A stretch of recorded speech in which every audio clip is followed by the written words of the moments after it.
Hey guys, welcome back to my channel, and today I'll be going over how I passed the NBCOT. And in particular, this is my experience. It might work for you. You might need to do more and you might be able to do less. So this is coming from my point of view and exactly what I did relative to me passing. Anyways, I filmed some pretty cool clips and I'm going to do a voiceover above all of them. Okay, so the voiceover thing didn't really work out, so I'm just going to talk and I'll overlay the clips onto here as we go. Okay, so let's start with study materials. I used, I think, 4 different things. The first thing I used was, the most important thing I would say, is the AOTA NBCOT exam prep materials. This is entirely online. If you're a member of AOTA, it's at a discount, but if you're not, I think it's $209 for a full year of access. So if you don't pass your exam the first time, you can still use this exam tool later on for your second try. Okay, alongside that, I also used the book 45 Days and Counting. I rented this book for about $30, and in the 2 weeks between my last day of fieldwork and graduating and moving here to Washington, I read that book from beginning to end, and I felt that it was a very good review of everything. It went over like all the different diagnoses and just address like intervention, evaluation, things like that. And it's a really good refresher after being away from the classroom for 6 months and like being able to dive back into all the material with sort of like a better idea of everything, you know, diving into the PDFs with a general vague idea of what everything is like.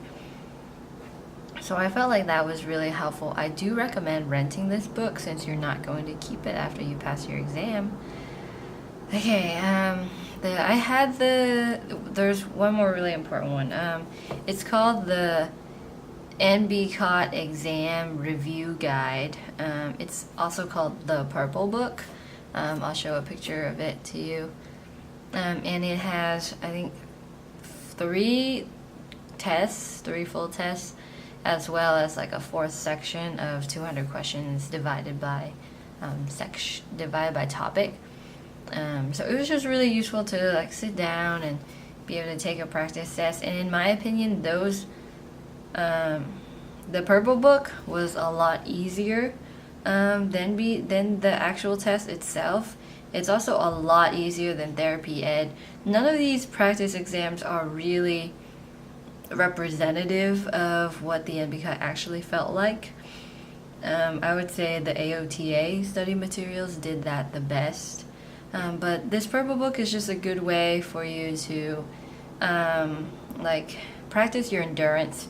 Sit down for 4 hours, and if you need a drink of water or you need a snack, you have to get up from your desk, do that in like a far off corner over somewhere, and then come back and continue, and time's still ticking. So it's a good way to just feel that what that's like, because obviously you haven't taken one of these huge exams in a long time, ever since your GRE perhaps. Okay, there's Therapy Ed. I have very mixed feelings about the Therapy Ed book, and I'm sure everybody does. It's just too much. Let's see. Oh, the OT Miri videos, I watched those pretty much when I felt like, oh, my brain can't take it anymore. I don't want to do any more reading. Just want to watch something. And I felt like they were really great. They were good for me to apply. Like you can do all the hand motions along with her. You can draw the flexor and extensor tendon zones along with her. So I felt like that was a really good resource. Anyways, on to the study plan that I used. So weeks 1 to 2, I was pretty relaxed. I was like, I passed field work. I did it. I'm gonna wait for graduation now. And I took those 2 weeks to read 45 days and counting, which I already talked about. So we're gonna move on to weeks 3 to 7. This is an 8-week study plan, so 2 months. It's not super long, but it's not really short either. I felt like 8 weeks was a perfect time for me, and I even got delayed because of the snowstorm. And that week between my first initial scheduled one and my actual scheduled one, I pretty much did nothing. I was just like, I'm ready to take it. Okay, weeks 3 to 7. So I split this up into 5 days, Monday through Friday. The weekends, take a break. Do not overload yourself by letting this stuff bleed into your weekends, unless you are working a full-time job or a part-time job. Then you might want to. I don't know. I wasn't working while studying, so I cannot speak for those that did. But 5 days 1, 2, 3, and 4, I focused on one AOTA PDF each. And each day I read the PDF. I reviewed topics that I was confused about and needed more clarification using Therapy Ed or my textbooks. And then I did all of the AOTA questions related to that topic. So some days it was like 83, and then other days it was like 157. So it obviously, some days took a longer time than others. And it's really great because they give you like a chart of where your weaknesses are. So I'm just like, okay, obviously I suck at mental health pediatrics. I suck at occupational rehab. And there were other things that I was just bad at. But it's nice that that shows it to you. So every day I did that. And then the last day, Friday, it's not a break day. Friday I took a practice exam, a 4-hour practice exam. And yeah, that was, it's tough. The first few weeks of taking practice exams on Fridays, I was just so I would take it from 8 to 12. I'm a morning person. I scheduled my exam for the morning. And then the entire afternoon, my mind was just, it was just gone. And I was just not there. Wasn't able to focus or think. So it was exhausting. But the few weeks prior to the actual exam, it got better. It got to the point where I was like, okay, I know I can do this. I don't even need a timer. Like, I know I'm going to finish within like 3.5 hours. And I've always been a really fast test taker, so I did not need to practice pacing myself or speeding myself up or slowing myself down. I'm just confident with the way I take tests. But if that's an issue for you, or if you know that you might not finish in time, then definitely set yourself a goal of questions for, like, let's say by 2 hours I'll have the CSD questions done, and I'll have 70 of the multiple choice questions done. And then the second 2 hours, you can do the 100. But it's really up to you. I would say set yourself a goal and then practice hitting that every time.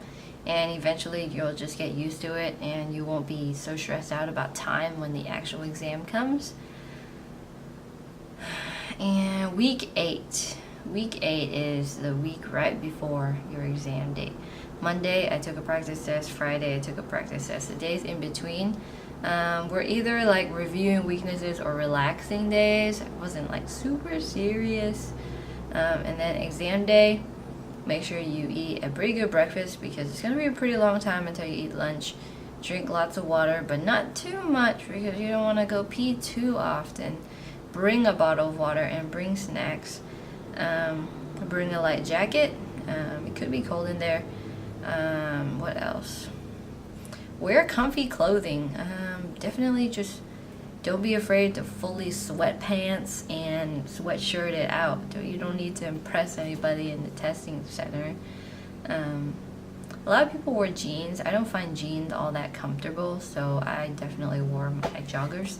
And I was very comfy, very comfortable, very warm. Just don't panic too much, relax. Remember to bring 2 forms of identification. I brought my passport and my driver's license. Get there 30 minutes ahead, and you got this. You all got this. It's hard thinking that, but you got this. I was pretty nervous coming in, but when I left, I was like, yeah, I got this. And the days after that, waiting for your score release, just celebrate. Yeah, don't stress too much about it. Just celebrate as if you passed it. That's what I did. I was pretty happy with it. And if it happened to be that I failed, we pretty much celebrated the fact that I took the test in the first place. Not necessarily that I passed it, but we celebrated me taking it because it was such a huge endeavor. Anyways, this video is long enough. If you like this video, be sure to hit like and subscribe for more. I know my channel has various things that, maybe all the OTs are not interested in, but I don't know. Subscribe if you want to. Leave a comment below if you have any questions. Thank you so much for watching, and I'll see you next time. Bye!